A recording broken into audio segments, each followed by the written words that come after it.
जफर अपने खास स्टाइल में मुझसे कहते हैं कि नहीं नहीं अली भाई, आप फिक्र नहीं करें, गरीब का बच्चा तो अभी जाएगा। तो मैंने कहा ये जो सब गए थे ये कौन थे? कहने लगे ये सारे पर्ची प्लेयर थे। वो एक टैलेंट की तो बात होती है, मगर आपके अंदर क्या होता है वो एक बहुत बड़ी बात होती है। आपके अंदर एक क्वालिटी अगर हो, आपके अंदर वो एक नेवर से डाई स्पिरिट हो, वो एक जज्बा हो, वो एक आपके सामने जितने भी हर्डल्स हो, आप में अगर वो जज्बा है कि मैं इनके पार जाऊंगा, तो फिर आप वहां पहुंच पाएंगे।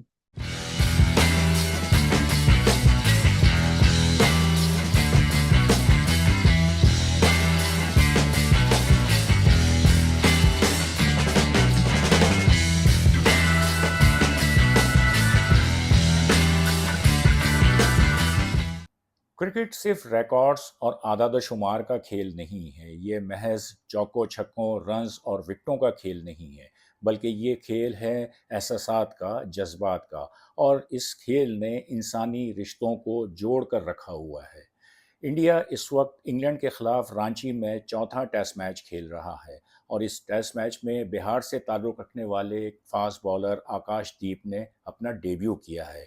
उन्हें टेस्ट कैप दी राहुल द्रविड़ ने, माजी के अजीम बल्लेबाज जो इस वक्त इंडिया के हेड कोच हैं। उन्होंने आकाशदीप को टेस्ट कैप देते हुए जो स्पीच की वो दिलों को छू लेती है। इसकी वजह यह है कि आकाशदीप की जो कहानी है, उनकी जो स्टोरी है, वो है ही ऐसी कि दिलों को वो छू ले। हमने देखा कि इसी सीरीज़ में सरफराज खान का टेस्ट डेब्यू हुआ। उससे पहले अगर हम जाएं तो ज़्यादा अरसा नहीं गुजरा जब यशस्वी जायसवाल ने अपना टेस्ट डेब्यू किया। ये वो खिलाड़ी हैं जो गरीब और मुतवस्सित तबके से ताल्लुक़ रखते हैं। उनका ताल्लुक़ जो है वो बड़े घरानों से नहीं है और इसीलिए उनकी कहानियों में जो है एक दर्द छुपा हुआ है, स्ट्रगल छुपी हुई है और एक ऐसी कहना चाहिए कि मैसेज है कि जो सुनने वालों को, देखने वालों को जो है वो अपनी जानिब मुतवज्जे कर लेता है। बात आगे बढ़ाने से पहले मुझे एक जुमला याद आ रहा है कि गरीब का बच्चा अभी बाकी है। आप कहेंगे कि ये मैं कौन-सी बात कर रहा हूँ और इस जुमले का पस मंज़र है क्या? तो बजाय इसके कि मैं खुद इसके बारे में कुछ आपको बताऊँ, बेहतर यही होगा कि एजे स्पोर्ट्स के अली अनवर जाफ़री से हम सुनते हैं कि ये जुमला है क्या और इसका पस मंज़र क्या है? शकुर भाई, आपने तो एक पुरानी याद जो है ताज़ा कर दी मेरे लिए। ये जो आपने जिक्र किया कि मैं अक्सर ये कहा करता था कि भाई कभी कोई ऊपर प्लेयर आउट हो जाते थे कि आप फिक्र नहीं करिए, गरीब गरीब का बच्चा अभी जो है वो बाकी है पीछे। दरअसल इसका बैकग्राउंड जो है वो मैं आपको बता दूं। मतलब इसका क्रेडिट सही मानों में जो है जिसको ड्यू है उसी को जाना चाहिए। जफ़र अहमद कराची के बहुत क्रिकेट के हलकों में एक मशहूर शख्सियत हैं। जफ़र अहमद बाबे जो उनको आमतौर पे लोग कहते हैं। मुझे सही एग्जैक्टली तो याद नहीं है, लेकिन गालिबन ये लेट 80s या अर्ली 90s का जिक्र है। और उस ज़माने में जब सारी क्रिकेट जो है पाकिस्तान में बड़े शहर के जो प्लेयर हैं आमतौर पर वही डोमिनेट करते हैं। यानी अगर पाकिस्तान की टीम में जो 11 प्लेयर खेल रहे होते तो उसमें मेरी 6 अगर कराची के, 5 लाहौर के, कभी 5 कराची के, 6 लाहौर के, इस तरह होता था। लेकिन उसके बाद से आहिस्ता आहिस्ता जो छोटी जगहों से प्लेयर आना शुरू हो गए, तो यानी हर लेवल पे जो है वो बड़े शहरों की टीमें जो हैं वो डोमिनेट किया करती थी। तो मुझे याद है कराची का गालिबन, अगर मुझे सही याद है, तो मुल्तान से मैच हो रहा था और शायद 17-18 रन पे कराची के 3 आउट थे। अंडर 19 का गालिबन मैच था। जफर अहमद उस टीम के गालिबन कोच थे या मैनेजर थे। तो और यूबीएल स्पोर्ट्स कॉम्प्लेक्स पे गालिबन ये मैच था। तो मैं उनके साथ बैठा हुआ मतलब मैच देख रहा था। तो कराची के जब 3 आउट हो गए और वो भी मुल्तान के खिलाफ, उस जमाने में मुल्तान के खिलाफ कराची जैसी टीम के 20 रन से कम पे 3 आउट हो जाना एक बड़ी बात थी। तो मैंने उनसे कहा कि जफर अहमद खैरियत तो है भाई, ये क्या होगा? तो जफर अपने खास स्टाइल में मुझसे कहते हैं कि नहीं नहीं अली भाई, आप फिक्र नहीं करें, गरीब का बच्चा तो अभी जाएगा। तो मैंने कहा ये जो सब गए थे ये कौन थे? कहने लगे ये सारे पर्ची प्लेयर थे। तो मैंने कहा भाई ये पर्ची प्लेयरों को जो है वो जरूरी है ऊपर भेजना, इनको नीचे भेजते।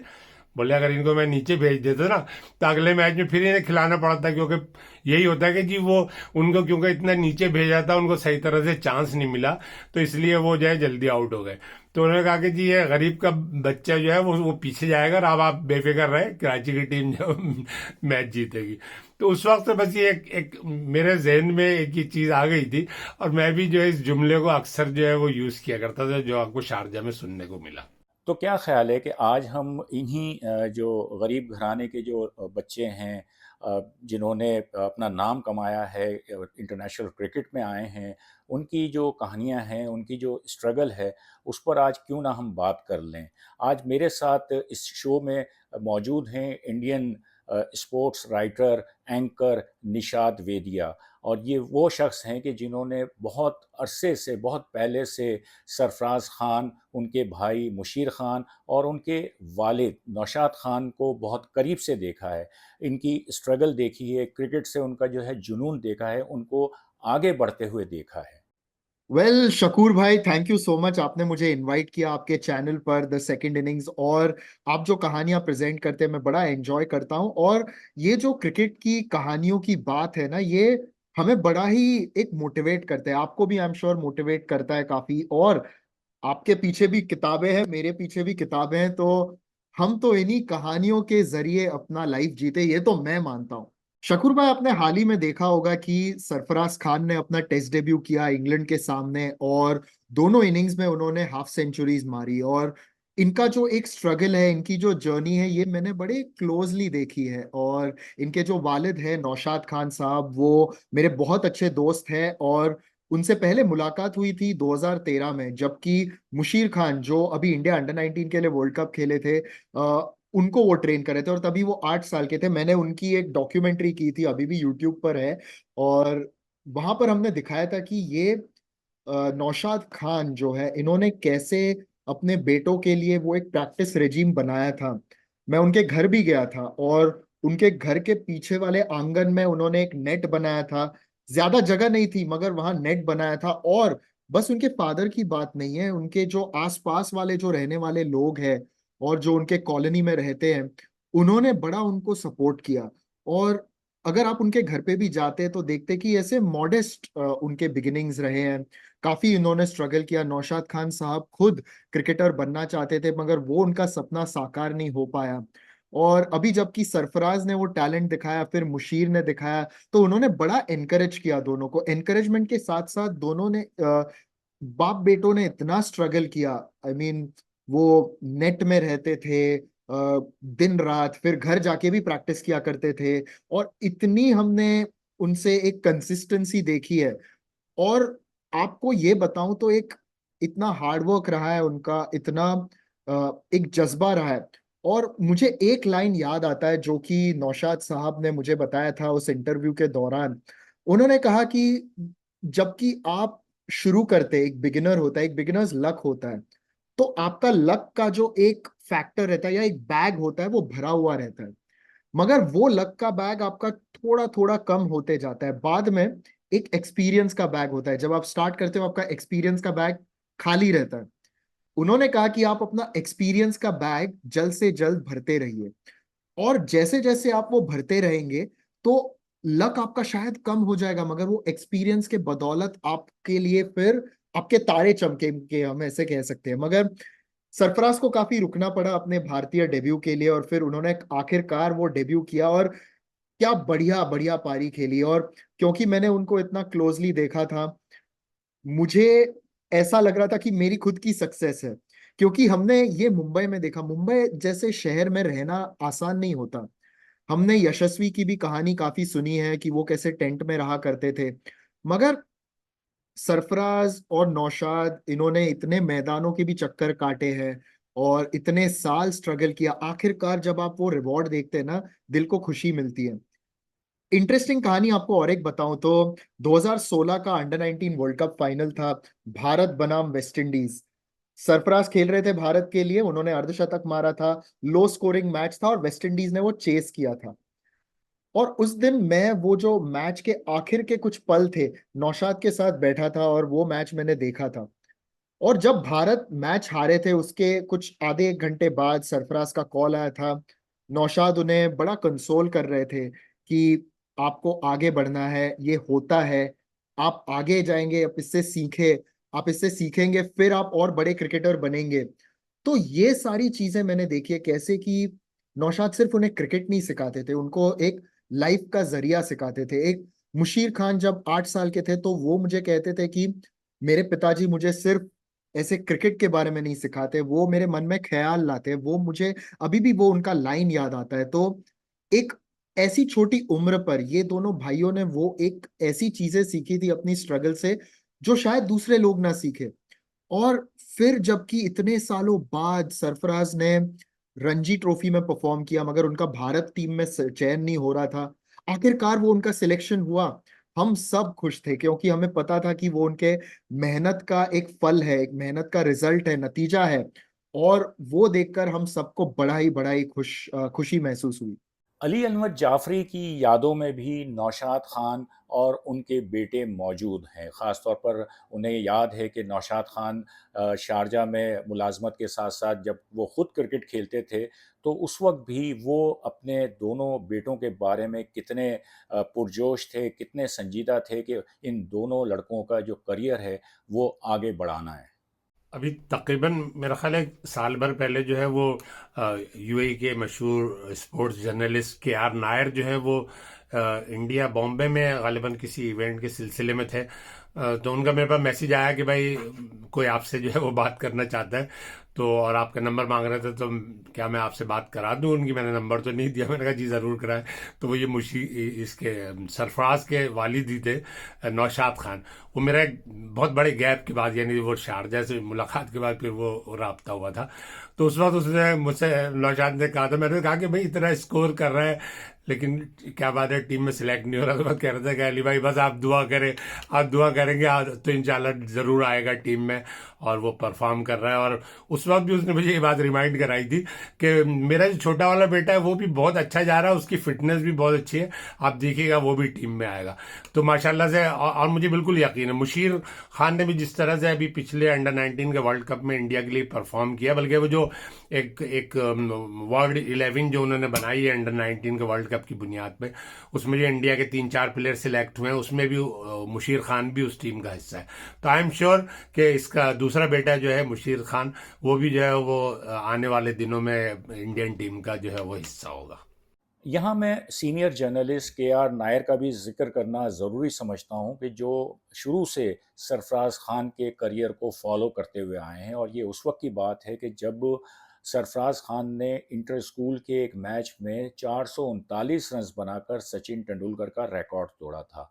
नायर साहब ने जो है अपना एक मजमून में इस बात का बड़ा तफसील से जिक्र किया कि किस तरह सरफराज खान ने सुनील गावस्कर से मुलाकात की, सुनील गावस्कर ने उन्हें क्या टिप्स दी, और फिर श्याम भाटिया के ताउन से सरफराज खान किस तरह इंग्लैंड गए और वहाँ पर उन्होंने स्कॉलरशिप पर कोचिंग ली। तो ये सारी चीज़ें हैं। और फिर उन लम्हात को कौन भूल सकता है जब सरफराज खान को टेस्ट कैप मिली और उस वक्त उनकी फैमिली, उनके वालिद वहाँ पे मौजूद थे स्टेडियम में, और सरफराज जो हैं अपने वालिद से बगलगीर हुए और उन्हें अपनी जो टेस्ट कैप है वो उनको दी। और जिस तरह वो नौशाद साहब ने वो कैप जो है वो चूमी, इससे अंदाज़ा लगाया जा सकता है कि उनकी फीलिंग्स क्या थी। उनके लिए ये लम्हा, अपने बेटे का टेस्ट करियर का आगाज़, क्या मायने रखता है। शुरू में मैंने यशस्वी जायसवाल का जिक्र किया था, जिन्होंने 10 साल की उम्र में अपना घर छोड़ा, मुंबई आए, बहुत ही मुश्किल वक्त गुजारा, कोच के टेंट में रहे, लेकिन क्रिकेट जो है उससे अपना नाता जो है वो जोड़े रखा था।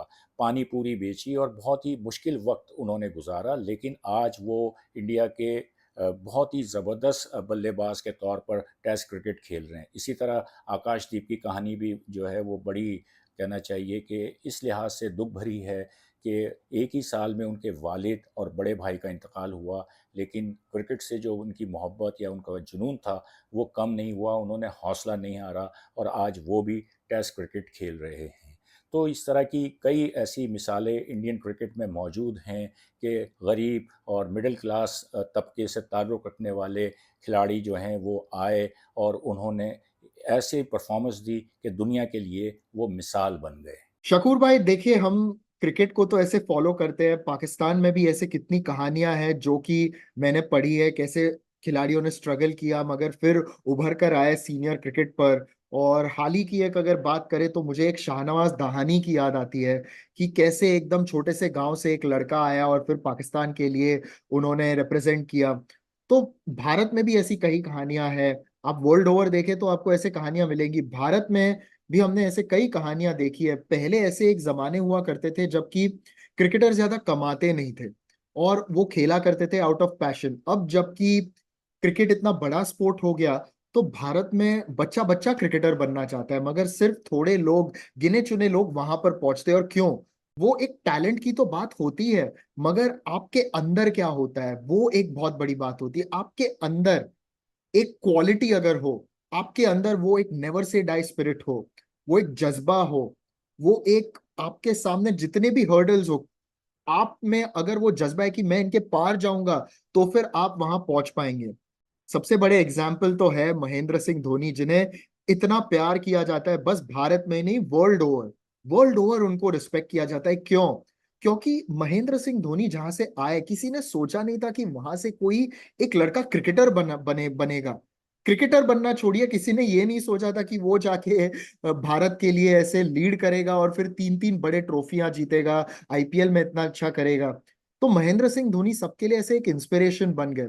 एक रेलवे स्टेशन पे वो टीटी हुआ करते थे और फिर वहां से उन्होंने कभी हार नहीं मानी और फिर जाके भारत के लिए उन्होंने रिप्रेजेंट किया। वो कहानी जब भी मैं याद करता हूं तो मुझे मुझे बड़ा ऐसा इंस्पिरेशन मिलता है। हाल ही में और एक कहानी है रिंकू सिंह की। रिंकू सिंह भी एकदम ऐसे गरीब फैमिली से आते हुए छोटे छोटे नौकरियां किया करते थे और फिर उन्होंने कभी ये हार नहीं मानी कि मैं सबसे ऊपर लेवल तक जाऊंगा। और आज वो भारत के लिए खेल रहे हैं। आईपीएल में उन्होंने अपना टैलेंट दिखाया। मगर शकूर भाई, मैं आपको ये बता रहा हूँ कि 2017 की या 18 की बात है, तो रिंकू सिंह यूपी के लिए खेला करते हैं रणजी ट्रॉफी में। तो उत्तर प्रदेश के एक खिलाड़ी है, मेरे बहुत अच्छे दोस्त है, और उन्होंने कहा कि आप ना इस लड़के को देखिए, कुछ सालों में ये लड़का बड़े काम करेगा। और मैंने उनसे पूछा कि आप इसमें क्या देखते हैं? टैलेंट तो है, नो डाउट, मगर उन्होंने कहा कि उनके अंदर और एक कुछ बात है। जहां से वो आए और जिस तरीके का वो सेल्फ बिलीव दिखाते हैं, वो लाजवाब है। और अभी वो भारत के लिए खेल रहे हैं। पिछले साल उन्होंने आईपीएल में एक मैच में आखिर के 5 बॉल में 5 छक्के चाहिए थे कोलकाता नाइट राइडर्स को, उन्होंने वो 5 छक्के मारे। वो एक सेल्फ बिलीफ है। और ये सब कहानियों से हम वही सीख सकते हैं, ये मेरा मानना है। इन तमाम खिलाड़ियों से वाबस्ता जुड़ी हुई ये कहानियाँ हमें स्ट्रॉन्ग मैसेज देती हैं। ख़ास तौर पर नौजवान खिलाड़ियों के लिए एक बहुत ही ज़बरदस्त मैसेज है कि हिम्मत नहीं हारनी, हौसला नहीं हारना और अपना मकाम जो है वो बनाने के लिए मेहनत करनी है। शकूर भाई, स्पोर्ट हो या क्रिकेट हो, मुझे लगता है कि हम सबको एक जिंदगी के वो एक फलसफे बता देते हैं, हमें एक लेसन्स बता देते हैं। और जब भी मुझे अगर अपनी लाइफ में कभी कुछ डिफिकल्टीज का सामना करना पड़ा, कुछ छोटी छोटी डिफिकल्टीज तो होते रहती है, काम में हो आपके, या छोटे छोटे ऐसे हर्डल्स होते हैं, तो मैं इन कहानियों को याद करता हूँ। क्योंकि ये कहानियां जब मैं याद करता हूँ तो मैं सोचता हूँ कि इन लड़कों को और भी बड़े हर्डल्स थे, और भी बड़े चैलेंजेस थे, मगर क्या उन्होंने हार मानी? एक, क्या उन्होंने ये सोचा कि उनका सपना साकार नहीं होगा? दो, और तीन, क्या उन्होंने अपने आप के बारे में चीजें बदली? नहीं, उन्होंने बस अपने आप को बैक किया। इसका मतलब ये नहीं कि वो इम्प्रूव नहीं करते गए, वो अपने खेल में इम्प्रूव करते गए, वो एज एन इंडिविजुअल भी ग्रो करते रहे। तो मुझे ये सारी कहानियों से ना शकूर भाई यही एक इंस्पिरेशन मिलता है। तो मैं ये सोचता हूँ कि अगर हम यंगस्टर्स की बात करें तो मैं मानता हूँ कि सबको स्पोर्ट खेलना चाहिए। और अगर स्पोर्ट खेलना है ना तो आपको ये कहानियां भी सुननी चाहिए। क्योंकि ये कहानियां जब आप सुनेंगे ना तो आपको कहीं पर भी लाइफ में वो इस्तेमाल में आएंगे, क्योंकि ये रिलेटेबल होते हैं। हम कई बार बात करते हैं और भी बड़ी चीजों के बारे में जो लोगों ने इतने बड़े हर्डल्स पार करके लाइफ में अचीव किया, मगर जब स्पोर्ट की बात आती है ना, क्रिकेट या स्पोर्ट एक ऐसी बात है कि सब उन हीरोज के साथ रिलेट करते हैं। क्योंकि सब सोचते हैं कि ये लड़का ना हमारे गली में खेला करता था, या फिर ये लड़का हमारे जैसे ही गली में खेला करता था, और आज देखो कहाँ पहुंच गया। उन्होंने ABCD ऐसे नाम के हर्डल्स फेस किए और फिर वो ऊपर उभर कर आए। तो मैं मानता हूं ये स्टोरी से हमें सीखना चाहिए कि कभी हार नहीं माननी चाहिए। एक, और हमारे सपने ना साकार हो सकते हैं। और मैं ये भी मानता हूं कि आजकल हम अगर देखें तो सबको एक बिलीफ रहता है कि सबके सपने रहते हैं।